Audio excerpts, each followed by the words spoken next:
বন্ধুরা কেমন আছেন? আশা করি প্রত্যেকে অনেক, অনেক ভালো আছেন। তাই সৈনিক মিডিয়ার পক্ষ থেকে আমি আবারও চলে আসলাম আপনাদের মাঝে। তা বন্ধুরা এতদিন আপনাদেরকে আমি ভিডিও দেখাইছি কিভাবে লেচু গাছ পরিচর্যা করতে হয় এবং কিভাবে লেচু গাছের ডালপালা ছেঁটে দিতে হয় এবং লেচু গাছের গোড়ায় কিভাবে সার প্রয়োগ করতে হয়। আর আজকে আপনাদেরকে আমি একটা নতুন ভিডিও নিয়ে আসলাম, যেটি হলো লেচু গাছের গোড়ায় কিভাবে এই যে লেচু গাছের বাগানে আপনারা কিভাবে লাউ চাষ অথবা যেকোনো কৃষি করবেন।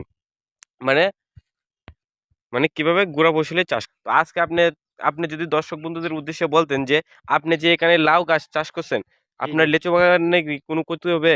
জি না, আমি লাউ চাষ করছি ওইটা পাকে দেখা যাচ্ছে মানে অনেক জায়গা ফাঁকা আছে। তা চিন্তা ভাবনা করছি ওই ফাঁকা জায়গাতে যদি আমি ওই লাউ চাষটা করি দেখা যাচ্ছে আমার বাড়তি একটা ইনকাম সোর্স বেরিয়ে আসলো। হ্যাঁ। এখান থেকে ইনকাম সোর্স বেরিয়ে এলো।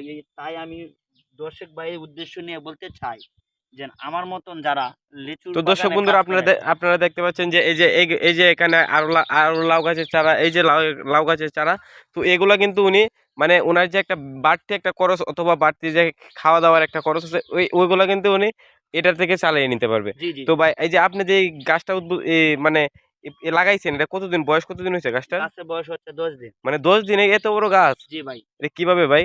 এটা সম্ভব ভাই। সার দিছি তো আর হ্যাঁ। এখন আবার মানে এটা কি সার, কি মানে সার কি এটা এই যে কীটনাশক সার নাকি জৈব এই যে না গোবরের সার এগুলা? জৈব সারও দিছি, কীটনাশক সারও দেওয়া হইছে। ও আচ্ছা।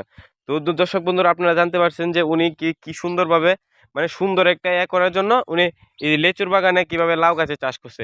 তো দর্শক বন্ধুরা আপনাদেরকে আজকের ভিডিও এই পর্যন্তই।